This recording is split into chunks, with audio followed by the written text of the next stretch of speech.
Hi everyone, welcome back to my YouTube channel. आज की इस वीडियो में हम नेक्स्ट स्ट्रक्चर के बारे में बात करने वाले हैं एंड आई होप आपने पिछले जो 2 वीडियोस डाली हैं मैंने उसका जो स्ट्रक्चर है वो आपने प्रैक्टिस कर लिया होगा।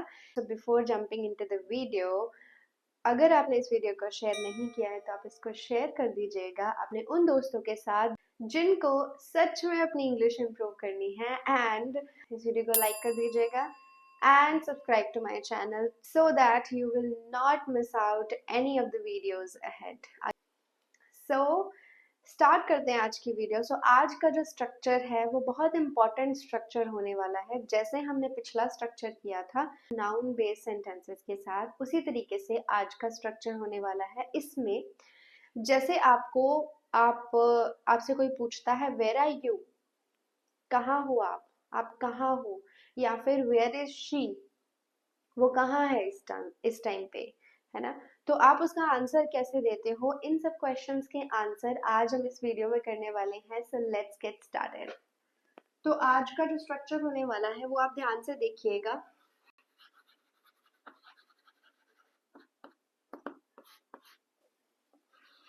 सब्जेक्ट मैंने आपको बताया था, सब्जेक्ट क्या होता है, जो डूअर होता है, ठीक है। Subject, helping verbs, then object. अब इस ऑब्जेक्ट में आपको कौन सा नाउन लिखना है। आज भी आप नाउन लिखेंगे, लेकिन कौन सा नाउन लिखेंगे, आज आप प्लेस नाउन लिखेंगे, प्लेस वाला नाउन, ठीक है। कौन कौन सी प्लेसेस होती हैं, कौन कौन सी प्लेसेस होती हैं, जैसे कि सिटी का नेम हो गया, किसी रेस्टोरेंट का नेम हो गया, आप किसी स्टेट में गए हो उसका नेम हो गया, राइट। तो प्लेसेस के नेम जो होते हैं वो भी नाउन होते हैं। तो हम आज का जो हमारा स्ट्रक्चर होगा वो प्लेस नाउन के साथ होगा। कैसे, देखो मैंने यहाँ पे लिखा एग्जाम्पल,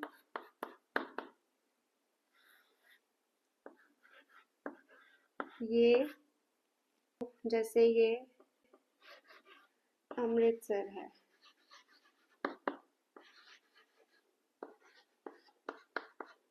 ठीक है। तो सेंटेंस क्या हो गया, ये इट, ठीक है।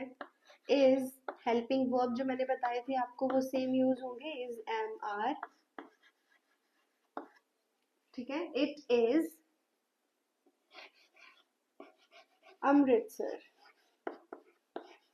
Okay, it is Amritsar. इसी तरीके से आप किसी भी सिटी का नाम लिख दो, it is Delhi, it is, state का भी लिख सकते हो, उत्तराखंड। आई प्लीज फॉरगिव मी अगर ये स्पेलिंग गलत होंगे तो please forgive me. And same structure, it is Delhi, it is Uttarakhand, it is Punjab, it is, किसी रेस्टोरेंट का नाम ले लो। कौन कौन सी प्लेसेस होती हैं, लाइब्रेरी होती है, रूम होता है आपका, हॉस्टल होते हैं, मार्केट होती है, ठीक है। It is a market, it is a room, it is a library, it is a hostel, it is, right. इस तरीके से आपको प्लेस वाले नाउन के साथ सेंटेंस बनाने हैं, राइट। ओके, सो ये हो गया आपका स्ट्रक्चर नंबर 1 विद प्लेस वाले नाउन के साथ, ठीक है। स्ट्रक्चर नंबर 2, प्लेस वाले नाउन के साथ ही स्ट्रक्चर नंबर 2 यूज करोगे, लेकिन थोड़ा सा डिफरेंस होगा उसमें। वो क्या होगा, ये देखो, सब्जेक्ट, हेल्पिंग वर्ब, देन आप प्रेपोजिशंस यूज करोगे, और वो कौन सी प्रेपोजिशन होंगी वो मैं आपको डिटेल में बताऊंगी। आप अच्छे से इसको नोट डाउन कर लीजिएगा ताकि आप बाद में प्रैक्टिस कर सके, ठीक है। देखो, सब्जेक्ट, हेल्पिंग वर्ब, देन आप प्रेपोजिशन लगाओगे इन, ऑन, एट, देन आपका सेम जैसे पहले वाला स्ट्रक्चर था, ऑब्जेक्ट आएगा, और ऑब्जेक्ट पे क्या आएगा आपका, place noun, is it clear? Okay, देखो अभी subject helping verb in, on, at, then object आप प्लेस लिखोगे।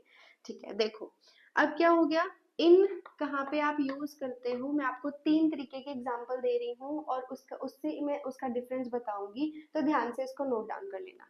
देखो मैंने लिखा, पिछली वाली एग्जांपल को भी मैं बीच में ऐड करके बताऊंगी, so that it will be very clear to you कि दोनों का डिफरेंस क्या है। ठीक है,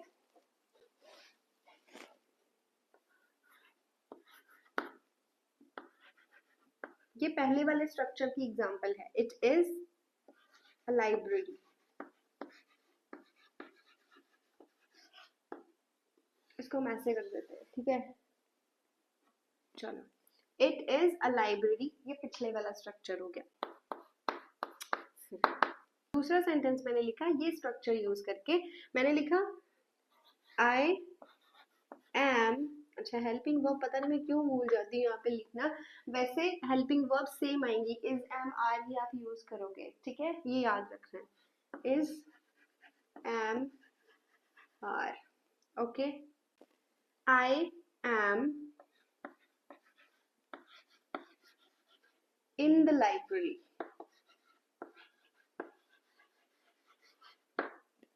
ठीक है,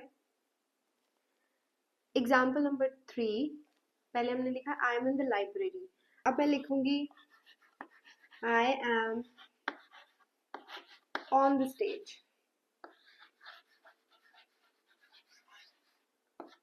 ओके, एक और एग्जाम्पल मैंने लिखी, मैंने लिखा आई एम एट स्कूल। अब देखो चारों सेंटेंसेस में डिफरेंस क्या है, अच्छे से देखना, चारों सेंटेंसेस में क्या डिफरेंस है। जो पहले वाला सेंटेंस था वो बिल्कुल सिंपल स्ट्रक्चर के साथ बनाया हमने, दूसरा, तीसरा और चौथा वाला सेंटेंस है, इसमें हमने प्रेपोजिशंस यूज करी हैं। अब इन तीनों का मतलब डिफरेंट होता है। ठीक है, इसको ध्यान से समझना। इन कहाँ पे आता है, इनका मतलब होता है जब आप किसी एनक्लोज्ड एरिया में होते हो, अंदर होते हो, मान लो आप किसी रूम के अंदर हो। ठीक है, आप किसी रूम के अंदर हो और उस रूम ने आपको कवर किया हुआ है पूरा, आप उस रूम के प्रॉपर अंदर हो, तो इन आएगा। ठीक है, सेकंड, ऑन, ऑन कहाँ पे यूज करते हैं, ऑन हम तब यूज करते हैं जब हमने किसी सरफेस के बारे में बताना होता है कि कोई चीज किसी ऊपरी सरफेस पे पड़ी है और उसको आसपास से कवर नहीं किया गया है।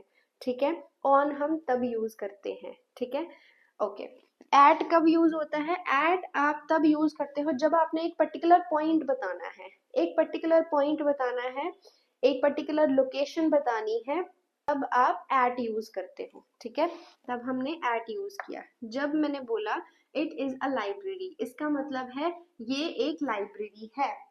ठीक है, जब मैंने बोला आई एम इन द लाइब्रेरी, तो इसका मतलब मैं लाइब्रेरी में हूँ। जब आप लाइब्रेरी के अंदर जाते हो तो लाइब्रेरी के एरिया, वो एरिया ने आपको कवर कर लिया है, दैट मीन्स आप इन यूज करोगे। ठीक है, आई एम इन द लाइब्रेरी। जहां पे मैंने बोला आई एम ऑन द स्टेज, अब स्टेज क्या है, एक सरफेस एरिया ही तो होता है, खुली स्टेज होती है ना, एक सरफेस एरिया होता है जिसके ऊपर आप खड़े होते हो, है ना, तो इसलिए हमने ऑन यूज किया। आई एम ऑन द स्टेज, मैं स्टेज पे हूँ, right. I am at school, मतलब आपने एक पर्टिकुलर लोकेशन बताई है कि आप कहाँ पे हो, where are you, I am at school, where are you, I am at college, where are you, I am at home, where are you, where are you. तो इसका आंसर आप मुझे कमेंट सेक्शन में दीजिएगा, आप इस क्वेश्चन का answer कैसे करेंगे। ठीक है, अब कौन कौन से क्वेश्चंस पुट करेंगे हम कि हम इस तरीके का आंसर दे पाए, कौन से क्वेश्चन होते हैं, जब आपसे कोई पूछता है वेयर आर यू, आप कहाँ पे हैं, तो आप बोलते हो I am at school, I am at college, I am at bus stop, आपने एक पर्टिकुलर लोकेशन ही बताई है, एक पॉइंट बताया है। ठीक है, जब आपसे कोई पूछता है, जब आपसे किसी और के बारे में पूछा जाता है वेयर इज शी, यूजुअली मम्मी पापा पूछते हैं आपके ब्रदर और सिस्टर के बारे में, तो वो कैसे पूछेंगे? वो पूछेंगे वेयर इज शी, वो कहाँ पे है। तो आप क्या बोलते हो? She is at school. वो कहाँ पे है? She is at college. वो कहाँ पे है? She is at restaurant. So इसी तरीके से जब इन और ऑन को भी यूज कर सकते हो। अभी आपकी प्रैक्टिस क्या है कि आपने इन चारों ही सेंटेंसेस को अलग अलग वे में बोलकर प्रैक्टिस करनी है। मैं यहाँ पे लिख भी देती हूँ। आपको क्वेश्चन कौन सा पुट करेंगे? Where are you, question mark. ठीक है, वेयर आर यू, या फिर वो क्वेश्चन पुट कर सकते हैं वेयर इज ही, और where is she. I hope I am very clear to you. अगर आपको कोई भी डाउट आता है इस स्ट्रक्चर के बारे में, या इस स्ट्रक्चर के बारे में कुछ भी समझ में नहीं आ रहा है, तो आप मुझे कमेंट सेक्शन में पूछ सकते हैं अपना डाउट। मैं आपके डाउट को क्लियर करने की कोशिश करूंगी। सो मिलते हैं नेक्स्ट वीडियो में। Till then don't forget to what don't forget to like, share and subscribe to my YouTube channel, and thank you so much. Bye.